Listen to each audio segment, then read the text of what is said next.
दोस्तों हमारे YouTube channel study mate official में आप सभी का स्वागत है। ये आज हम आधुनिक भारत की शुरुआत कर रहे हैं। आधुनिक भारत का जो काल है वो शुरुआत कर रहे हैं कि किस प्रकार से पूरे विश्व की खोज हुई, किस तरह से भारत की खोज हुई और अंग्रेजों का किस तरह से प्रवेश हुआ, वो हम पार्ट बाय पार्ट आपको बताएंगे। आज हम जानेंगे कि विश्व की खोज की आवश्यकता क्यों हुई, विश्व की खोज किस प्रकार हुई और भारत में वास्को डी गामा का एंट्री किस प्रकार होता है और पुर्तगाल किस प्रकार भारत आते हैं। ये सारी चीज़ों पे आज हम चर्चा करेंगे दोस्तों। तो अगर आप नए हैं तो प्लीज़ हमारे चैनल को सब्सक्राइब करें, लाइक करें और ज़्यादा से ज़्यादा अपने दोस्तों को भी शेयर करें। तो दोस्तों चलिए शुरुआत करते हैं। विश्व की खोज की कहानी कहाँ से शुरुआत होती है? तो दोस्तों भारत और यूरोप के बीच जो व्यापार होता था स्थल मार्ग से होता था उस समय, ठीक है। 1453 से पहले की बात है कि 1453 ईस्वी से पहले भारत और यूरोप की जो व्यापार होता था वह स्थल मार्ग से होता था और वह स्थल मार्ग कौन सा था? कुस्तुनतुनिया था।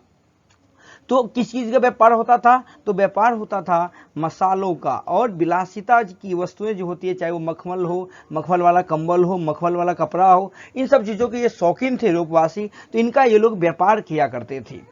तो मसालों और इसका आदि हो गए तो मसाला का क्यों व्यापार होता था ये हम समझ लेते हैं। क्योंकि ये लोग मीट मछली के ज़्यादा आदि लोग थे, इसलिए मीट मछली को ज़्यादा दिनों तक संरक्षित करने के लिए, सुरक्षित करने के लिए ये लोग मसालों में उसको भिंगा करके रखते थे ताकि अधिक दिनों तक हम उसे रख सकें। इसलिए ये लोग मसाला, और मसाला से मीट मछली स्वादिष्ट भी बनता था। तो इस वजह से ये लोग मसाला की ज़्यादा से ज़्यादा डिमांड थी। अब क्या होता है, घटना क्या घटित होती है कि 1453 ईस्वी, ये डेट याद रखिएगा, 1453 ईस्वी में एक जगह है कुस्तुनतुनिया, ठीक है, तुर्की के रास्ते में पड़ता है, ठीक है। कुस्तुनतुनिया का क्या होता है? पतन हो जाता है। पतन का मतलब क्या हुआ कि कुस्तुनतुनिया पर तुर्की के उस्मानी साम्राज्य, मुसलमान का साम्राज्य था, इसका इस पर अधिकार हो जाता है पूर्ण रूप से। और ये जो है यूरोप के साथ जो व्यापार हो रहा था, चूंकि यूरोप से दुश्मनी भी थी और यूरोप से जो व्यापार होता इस पर इन्होंने रोक लगा दी और व्यापार जो करना चाह रहा था उससे हाई डिमांड किया जा रहा था। अब जब तुर्की का अधिकार हो गया, उस्मानी साम्राज्य कुस्तुनतुनिया पे अधिकार हो गया, तो अब यूरोप वासियों में खलबली मचने लगी कि आखिर मसाला का जो अगर आदी हो गया है मसाला का, तो भाई बिना मसाला का वो मछली तो खाएगा नहीं, मीट मछली खाएगा नहीं, तो अब उसको मसाला चाहिए। तो वो लोग छटपटाने लगे, एक मछली की तरह छटपटाने लगे। जिस प्रकार से मछली पानी से बाहर आती छटपटाने, उसी तरह ये लोग मसाला के बिना छटपटाने लगे। तो इन्होंने जो भी इस चाहे वो पुर्तगाल हो चाहे इटली हो, इन्होंने अपने नाविकों से कहा कि जाओ भारत का पता लगाओ कि भारत समुद्र के रास्ते से कैसे आएंगे, भारत कैसे पहुंचेंगे समुद्र के रास्ते से, ताकि हम वहां से व्यापार कर सकें। तो इसी क्रम में 1486 ईस्वी में क्या होता है कि पुर्तगाल का निवासी वार्थोलोमियो डियाज, ये नाम याद रखिएगा, वार्थोलोमियो डियाज ने आशा अंतरिप की खोज की। अब कहिएगा कि सर आशा अंतरिप कहाँ है? तो आप ये पीछे बैकग्राउंड में मैप देख रहे ये अफ्रीका महाद्वीप है। अफ्रीका महाद्वीप के ये जो सबसे दक्षिणतम छोर है इसी को हम आशा अंतरिप कहते हैं। इसकी खोज की और ये अफ्रीका, और इस खोज से भारत का जो खोज का रास्ता है वो साफ होता है। हम आगे आपको बताएंगे कि वास्को डी गामा जब यहाँ पहुंचता है तो यहाँ से इसको भारत पहुंचना आसान हो जाता है।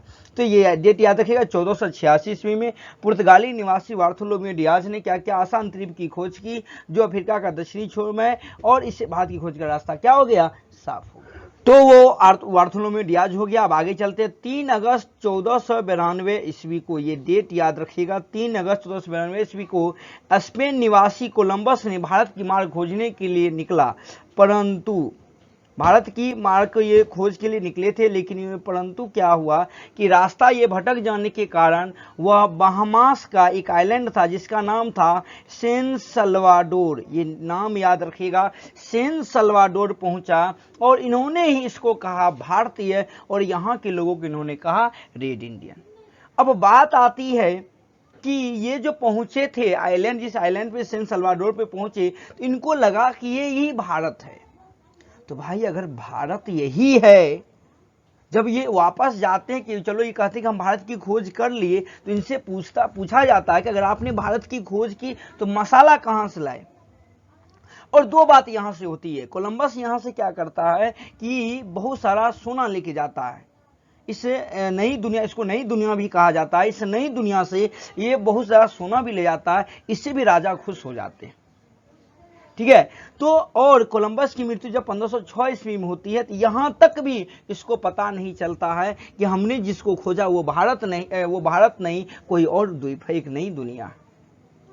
ठीक है, तो ये इसका फेल हो जाता है, ये भारत की खोज नहीं कर पाते हैं। कोलंबस की मृत्यु के बाद 1526 में कोलंबस की मृत्यु होती है। एक व्यक्ति रहा था जिसका नाम रहा था अमेरिगो वेस्पूची, ये नाम याद रखिएगा।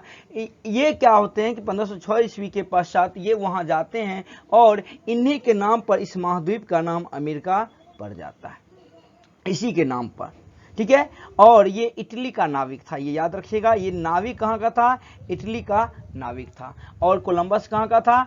स्पेन निवासी था। कोलंबस के बारे में एक चीज ध्यान रखिएगा, ये जो थे ये लुटेरा हुआ करते थे, समुद्री लुटेरा थे, है ना। समुद्री लुटेरा समझते हैं, जो भी जहाज जाता है उसको लूटना, उससे सामान उतार लेना, यही इसका काम होता है समुद्री लुटेरा का, है ना। ठग ऑफ हिंदुस्तान भी आसानी से दिखाया गया है, ठीक है, वहां आप जाकर के देख सकते हैं। तो कोलंबस की मृत्यु के बाद अमेरिगो वेस्पूची जो है वो वहां जाते हैं और इसी के नाम पर इस महाद्वीप का नाम क्या पड़ जाता है? अमेरिका पड़ जाता है। ये नाम याद रखिएगा। तो चलिए दोस्तों, अब हम भारत की खोज पर ध्यान देते हैं। जब कोलंबस भारत की खोज नहीं कर पाया तो वास्को डिगामा जो था, ये पुर्तगाल के रहने वाले थे, वास्को डिगामा। ठीक है, ये 8 जुलाई 1947 ईस्वी को, कब ये डेट याद रखिएगा, 8 जुलाई 1947 ईस्वी को ये भारत की खोज के लिए पुर्तगाल से निकलते हैं। ठीक है, ये भारत की खोज के अभियान में पुर्तगाल से निकलते हैं। ये सबसे पहले केप ऑफ गुड होप पहुंचते। हमने बताया था आपको कि बार्थोलोम्यू डियाज ने इससे पहले केप ऑफ गुड होप की खोज कर दी थी। जब ये केप ऑफ गुड होप पहुंचते हैं, यानी अफ्रीका के दक्षिणतम छोर पर पहुंचते हैं, ठीक है, जिसका नाम आशा अंतरिक्ष भी हम इसको कहते हैं, तो यहाँ इसको एक व्यक्ति से मुलाकात होती है। उस व्यक्ति का नाम रहता है अब्दुल मजीद, ये नाम याद रखिएगा। ये गुजरात का व्यापारी रहता है, कोई कहता है अरब का व्यापारी, किसी में कोई कहता है नहीं गुजरात का व्यापारी था। तो यहाँ एक व्यक्ति मिलता है जिनका नाम रहता है अब्दुल मजीद। ये क्या करते हैं, इनको दिशा सूचक यानी कंपास देते हैं। दिशा सूचक जो यंत्र होता है ये इनको यहाँ देते हैं और यहीं से इनको भारत का रास्ता ये बताते हैं कि आप इस रास्ते से जाइएगा तो भारत पहुँच जाइएगा। तो केप ऑफ गुड होप के रास्ते 20 मई 1498 ईस्वी को भारत के केरल के कोझिकोड जिले के कालीकट बंदरगाह पर पहुंचता, जिसको हम काप्पर बंदरगाह भी कहते हैं। ठीक है, तो ये बंदरगाह याद रखिएगा, कोझिकोड जिले के कालीकट बंदरगाह पर ये पहुंचते हैं। और उस समय कालीकट का जो राजा था जमुरीन था, ये इसका पैतृक जो नाम होता वो था जमुरीन। इसका भव्य स्वागत करते हैं और जमुरीन इन्हें मसाले के व्यापार की अनुमति दे देते हैं। ये सबसे इंपॉर्टेंट पॉइंट है कि कालीकट का राजा जमुरीन रहता, उनको लगता है कि हाँ मेरा कोई मेहमान आया है हमारे देश में व्यापार करने के लिए। ये खुशी से फूले नहीं समाते हैं और इनका भव्य स्वागत किया जाता है। जैसे अभी मान लीजिए कोई राष्ट्रपति या कोई भी भारत के प्रधानमंत्री कहीं भी जाते हैं, जैसे स्वागत होता है, उसी प्रकार से इनका उस समय स्वागत किया गया और इन्हें मसाले की व्यापार की अनुमति दे दी और ये भारत से मसाला का व्यापार करके पुर्तगाल भेजने लगा। तो ये यहाँ से मसाला लेकर के पुर्तगाल जाते हैं और ये अपना एकाधिकार दिखाना चाहते हैं कि इस पर मसाले के व्यापार पर एकाधिकार ये दिखाना चाहते हैं। फिर 1502 ईस्वी में फिर ये वापस भारत आते हैं, याद रखिएगा 1502 ईस्वी में पुनः ये भारत आते हैं और यहाँ से ये व्यापार पर अपना एकाधिकार स्थापित करते हैं।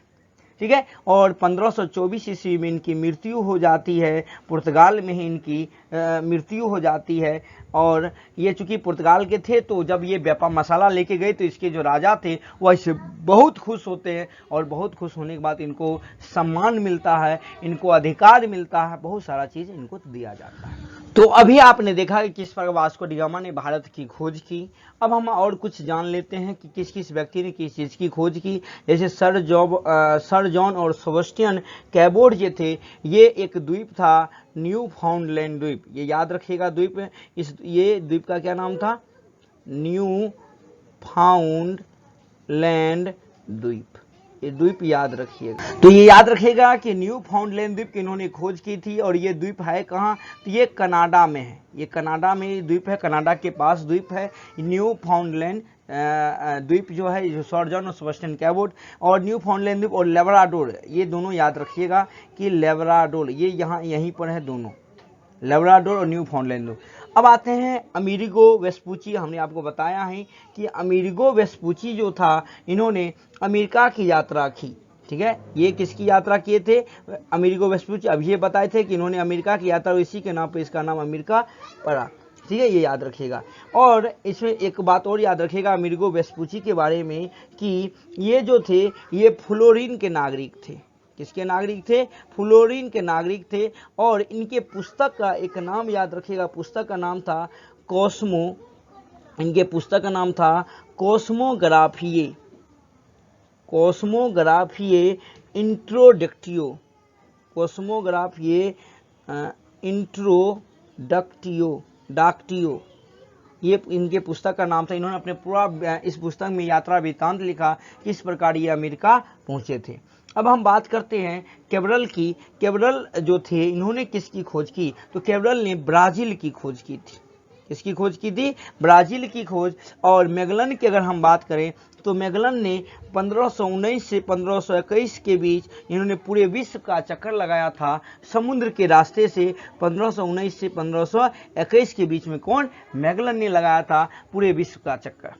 तो ये कुछ खोजें थी जो उस समय महत्वपूर्ण खोजें थी, जिनको हमें याद रखना जरूरी है। इसे सबसे इंपॉर्टेंट पॉइंट है अमेरिगो वेस्पूची की एक पुस्तक का नाम था कॉस्मोग्राफी इंट्रोडक्टियो। ये याद रखिए, पुस्तक बहुत इंपॉर्टेंट है और बहुत सारे एग्जाम में पूछे जाते हैं। और ये फ्लोरीन के नागरिक थे हैं दोस्तों।